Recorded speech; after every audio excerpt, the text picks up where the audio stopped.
Hello everyone, welcome to the official YouTube platform of CLET Preparation by 24/7. I am your law mentor Dimple Parekh and आज हम एक बहुत ही important discussion करने जा रहे हैं।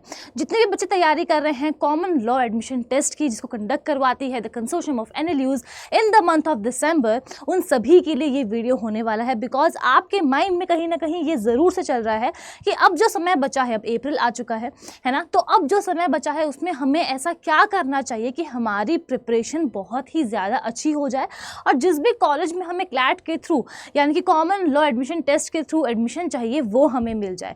ये एग्ज़ाम मैंने भी दिया है, मैंने भी क्रैक किया है, मैं भी नेशनल लॉ यूनिवर्सिटी जाकर के पढ़ी हूँ, तो I know it very well कि ये जो हमारे कुछ मंथ्स बचे हैं, 8 मंथ्स 9 मंथ्स, उसमें हमें किस तरीके से प्रिपरेशन करनी चाहिए कि वो आपके लिए फ्रूटफुल हो। तो इसको जानने के लिए आपको मेरे साथ वीडियो के एंड तक बने रहना पड़ेगा और अगर आप चैनल पर पहली बार आए हैं तो सब्सक्राइब करना बिल्कुल भी नहीं भूलेंगे। अब देखिए, सबसे पहली बात जब आती है प्रिपरेशन की, तो मैं हमेशा आप लोगों को यही कहती हूँ कि the first step is to go through the previous year question papers. PYQs अगर आप देखेंगे तब आपको जाके पता चलेगा कि कैसा क्वेश्चन पूछा जाता है, बिकॉज फॉर्मेट चेंज होता रहता है। 2017 में जब मैंने क्लैट दिया था तब 200 क्वेश्चंस पूछे जाते थे 120 मिनट्स में, और आज वो बिल्कुल ही सिनेरियो चेंज हो गया है। अब आपको 120 क्वेश्चंस पूछे जाते हैं 120 मिनट्स में, इसीलिए बहुत ज़्यादा इंपॉर्टेंट है कि, और उस टाइम पर पैसेज बेस्ड क्वेश्चंस नहीं आते थे, अब आपको पैसेज बेस्ड क्वेश्चन पूछे जाते हैं। नाउ ये जो हमारा क्लैट का एग्जाम है बहुत ज़्यादा करंट अफेयर्स के ऊपर शिफ्ट हो गया है कि जो करंट लीगल अफेयर्स है, करंट डेवलपमेंट हो रहे हैं, उसके ऊपर ज़्यादा फोकस करता है rather than prior knowledge of law. तो इसीलिए आपको कुछ इंपॉर्टेंट बातें का ख्याल रखना है। सबसे पहले ये कि PYQs को देखना बिल्कुल भी नहीं भूलेंगे। PYQs को देखने से मतलब ये नहीं है कि आप सॉल्व करने बैठो, बिकॉज बच्चे बोलते हैं कि मैम डर लगता है, PYQ कैसे सॉल्व करेंगे जब हमें आता ही नहीं है कुछ। बच्चे उसको सॉल्व नहीं करना है, आपको बस देखना है, एनालाइज करना है कि कितने सेक्शंस आते हैं और कैसे क्वेश्चंस एग्जामिनर हर साल पूछ रहा है, and that is all about it. ठीक है, तो अगर आप लास्ट 3 ईयर्स के PYQs भी देख लेते हैं, आपके लिए वो मोर देन इनफ होने वाला है। यहाँ पर अब जो सबसे इंपॉर्टेंट बात है वो ये है, जैसे कि मैंने आपको अभी बताया कि करंट अफेयर्स पे, करंट डेवलपमेंट पे, करंट लीगल डेवलपमेंट पे ज़्यादा फोकस किया जाता है। तो फॉर दैट आपको क्या करना होगा, अभी से ही एक हैबिट इनकलकेट करनी होगी, और वो हैबिट है ऑफ रीडिंग न्यूज़पेपर। एक हैबिट बना दीजिए कि रोज़ आपको न्यूज़पेपर पढ़ना ही पढ़ना है, और अगर आप न्यूज़पेपर रोज़ पढ़ेंगे तो उससे आपके बहुत सारे फ़ायदे हैं, सिर्फ एक फ़ायदा नहीं है। सबसे इम्पॉर्टेंट, कुछ भी जो भी हमारे सोसाइटी में हो रहा है, नेशनली हो रहा है, इंटरनेशनली हो रहा है, उसके बारे में आपको पता चलेगा सबसे पहले। तो आपके करंट अफेयर्स और करंट लीगल अफेयर्स ये दोनों ही स्ट्रांग होगी। दूसरी मोस्ट इंपॉर्टेंट थिंग, अगर आप रोज़ रीड करोगे तो आपकी रीडिंग स्किल्स जो है, रीडिंग स्पीड इंक्रीज होगी। रोज़ आप न्यूज़पेपर में कुछ बहुत इंपॉर्टेंट टर्म्स पढ़ेंगे, लीगल टर्म्स पढ़ेंगे एंड नॉर्मल टर्म्स पढ़ेंगे, जो आपकी वोकैबुलरी को एनहांस करेगा। और तो और जब आप एडिटोरियल सेक्शन पढ़ेंगे या फिर पूरे न्यूज़पेपर को पढ़ेंगे तो उससे आपकी कॉम्प्रिहेंशन स्किल्स अच्छी होगी, because now CLAT is everything about comprehension skills. आपकी एनालिटिकल स्किल कितनी अच्छी है, बस इसी के बेसिस पे ये पूरा पेपर अब कंडक्ट करवाया जाता है। तो अगर आप न्यूज़पेपर रोज़ पढ़ते हैं, इतने सारे फ़ायदे आपको होने वाले हैं।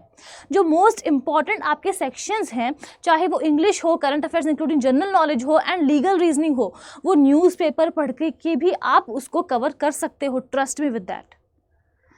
बट यहाँ पर ये पॉइंट है कि न्यूज़पेपर कौन सा पढ़ना है। क्या हमें कोई सा भी न्यूज़पेपर हम पढ़ सकते हैं? जी नहीं। अगर आपको न्यूज़पेपर रीडिंग करनी है तो या तो आप द हिंदू पढ़ेंगे या फिर द इंडियन एक्सप्रेस पढ़ेंगे, और यहाँ पर भी मोस्ट इम्पॉर्टेंटली आपको यहाँ पर फोकस करना है एडिटोरियल सेक्शन पे। क्यों? बिकॉज यहाँ पर आपको बहुत सारे लोगों के पर्सपेक्टिव्स पढ़ने को मिलेंगे, और जब तक आप दूसरों के पर्सपेक्टिव्स को नहीं समझोगे तब तक आपकी जो भी स्किल्स है, एनालिटिकल स्किल्स है, क्रिटिकल थिंकिंग की स्किल्स है, वो डेवलप नहीं होगी। राइट? तो इस बात का आप लोग को ख्याल रखना है, और इन दोनों न्यूज़पेपर में से आप जो भी पढ़ना चाहें पढ़ सकते हैं। एंड आई वुड सजेस्ट कि अगर आपके पास हार्ड कॉपी आ सके न्यूज़पेपर की तो वो बहुत ही ज़्यादा बेटर है, उससे ज़्यादा बेटर अंडरस्टैंडिंग होती है। और हाँ, वोकैबुलरी की नोट्स भी आप लोग रोज़ इस तरीके से बना सकते हैं। अब हम चलते हैं टुवर्ड्स फाउंडेशन बिल्डिंग। अब जो हमारे पास ये 8 मंथ्स 9 मंथ्स बचे हैं, इसमें आपको क्या करना है? सबसे पहले बहुत सारे बच्चे बोलते हैं मैम अभी से मॉक टेस्ट लगाना शुरू कर दिया है। जब तैयारी हुई ही नहीं है तो मॉक टेस्ट लगाने से क्या मतलब है। अगर आपको देखना ही है कि कैसे क्वेश्चंस आते हैं, एनालाइज करना है, तो PYQs देखो। आप PYQs को देखने के बाद आप लग जाओ फाउंडेशन बिल्डिंग में। कॉन्सेप्ट आपको बिल्ड करने होंगे। लीगल का पेपर अब बहुत इजी आता है, आई नो। बहुत ज़्यादा प्रायर नॉलेज ऑफ लॉ आपको नहीं चाहिए। इस साल भी जब क्लैट का एग्जाम हुआ तो उसमें सिर्फ और सिर्फ एक ही ट्रेडिशनल लॉ पे क्वेश्चन आया था, वो था लॉ ऑफ कॉन्ट्रैक्ट। बट यहाँ पर पॉइंट ये है कि अगर आपको करंट लीगल अफेयर्स भी पढ़ने हैं तो आपको कुछ लीगल टर्म्स होंगे, लीगल वोकैबुलरी होगी, कुछ ऐसे लॉज हैं जिनके बारे में जानकारी होनी चाहिए कि हमारे पिनल लॉज हमें क्या बताते हैं, कौन से हमारे क्रिमिनल लॉज हैं। इन सब की जानकारी आपको होनी चाहिए, राइट। तो इसीलिए इट्स क्वाइट इम्पॉर्टेंट कि ये जो हमारे पहले के 3 महीने हैं इसमें आप अपनी फाउंडेशन बिल्ड करो, कॉन्सेप्ट को क्लियर करो और ये पहचानो कि आपका एरिया ऑफ वीकनेस क्या है और स्ट्रेंथ क्या है, ताकि आप अपनी स्ट्रेंथ को और ज़्यादा पावरफुल बना सको और जो आपकी वीकनेस है उस पर आप आने वाले महीनों में कवर अप कर सको। 3 महीने मोर देन सफिशिएंट होंगे आप लोगों को इस चीज़ को आइडेंटिफाई करने में, पहचानने में, राइट। तो यहाँ पर हमें काम करना है। एंड मोस्टली बच्चों को दिक्कत आती है लॉजिकल रीजनिंग में और क्वांट्स में। इसीलिए मैं आपसे कह रही हूँ कि अभी आप फाउंडेशन बिल्डिंग करो, प्रैक्टिस करो और पहचानो कि कौन सा वो एरिया है जो आपका वीक है। जैसे ही समझ में आ जाएगा उसी दिन से लग जाओ कि भाई मुझे इसको आने वाले समय में 6 महीने में स्ट्रॉन्ग बनाना है, मेरे इस सेक्शन को, इस सब्जेक्ट को। And that is all about it. अब जब हम लोग फाउंडेशन बिल्डिंग के बारे में बात कर ही रहे हैं तो मैंने आपसे ये कहा कि शुरुआत के जो 3 महीने उसमें आप फाउंडेशन बिल्डिंग करो। बट येस, यहाँ पर अब देखो, जैसे जैसे आपको लगेगा कि आपके कॉन्सेप्ट्स क्लियर होने लगे हैं, कुछ कॉन्सेप्ट आपने बिल्ड कर लिया है, फाउंडेशन आपकी थोड़ी बहुत बिल्ड हो गई है, उसके बाद आप सेक्शनल टेस्ट और फुल लेंथ मॉक टेस्ट देना शुरू करेंगे। फुल लेंथ मॉक टेस्ट किस तरीके से देना है, कैसे एनालाइज करना है, इसकी मैं ऑल टुगेदर एक न्यू वीडियो लेकर के आऊँगी।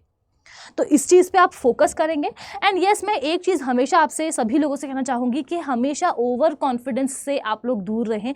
जितना दूर रहोगे उतनी अच्छी आप प्रैक्टिस कर पाओगे।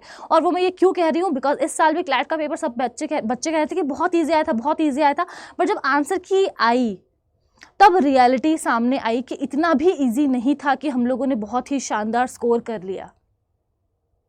तो हो सकता है कि बिना पढ़े ही आप लास्ट ईयर का क्लैट का पेपर उठा के अगर सॉल्व करो तो आपसे सॉल्व हो जाए। बट ओवर कॉन्फिडेंस में नहीं आना है, बिकॉज वो हमें हमेशा ले डूबता है। आपके चाहे 5 सेक्शंस बहुत स्ट्रांग हो, बट आपको हमेशा ये सोचना है कि अभी भी रूम है to develop, for growth, right. I hope you are understanding my point. तो ये सारी बातों का आपको ख्याल रखना है।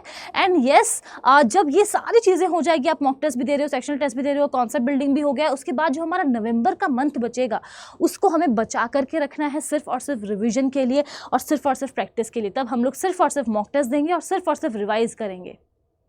बहुत सारे बच्चे गलती करते हैं, मैं आपको बता देना चाहती हूँ कि करंट अफेयर्स अभी से ही नहीं पढ़ते हैं। जब अक्टूबर नवंबर अप्रोच होता है तब जाके उन्हें डर लगता है कि भाई अब क्या होगा, कहाँ से पढ़ें करंट अफेयर्स। बेटा अभी से शुरू कर दो। न्यूज़पेपर अगर श्रद्धा के साथ पढ़ोगे, रोज़ सच्ची श्रद्धा के साथ, तो करंट अफेयर्स आपको वैसे ही कवर अप हो जाएगा, है ना। और जिस भी दिन से आप ये वीडियो देख रहे हो, जिस भी दिन आप ये वीडियो देख रहे हो, आज से ये समझ लो कि आपको रोज़ करंट अफेयर्स पढ़ने हैं। And that is all about it. अगर आपको मुझसे कोई भी गाइडेंस चाहिए, ये मेरी मेल आईडी गिवन है dimple.parik@adda247.com। आप यहाँ पर मुझे मेल ड्रॉप कर सकते हैं। एंड अगर आप तैयारी हमारे साथ जुड़ के करना चाहते हैं तो आपको बता दूं कि हमारे 2 बैचेस हैं, rankers pro batch and rankers batch. Rankers pro batch में आपको प्रिंटेड बुक्स मिलेंगी, रैंकर्स में आपको प्रिंटेड बुक्स नहीं मिलेंगी, ई बुक्स मिलेंगी। आपको क्या करना है, अभी ऑफ चल रहा है 5000, तो आपको क्या करना है, एप्लीकेशन पे जाएंगे या फिर वेबसाइट पे जाएंगे और ये स्पेशल कोड लगाएंगे UBDIL to avail maximum discount. आप देख सकते हो, मैंने जैसे ही यहाँ पर कूपन कोड लगाया, ये जो हमारा पर्टिकुलर बैच है विथ बुक्स वो आपको मिल रहा है for 12899। And that is all about it. और अगर आपको कोई भी और जानकारी चाहिए मुझसे तो आप मुझे डेफिनेटली मेल ड्रॉप कर सकते हैं। कोई भी गाइडेंस चाहिए कि कहाँ से शुरुआत करनी है, don't hesitate, just drop me a mail. And that is all about it. I hope आपको ये वीडियो पसंद आए। आपको नेक्स्ट वीडियो किस टॉपिक पे चाहिए आप मुझे कमेंट करके ज़रूर से बताइएगा, और आपका ड्रीम कॉलेज कौन सा है ये भी आप मुझे कमेंट करके ज़रूर से बताएंगे। Thank you so much.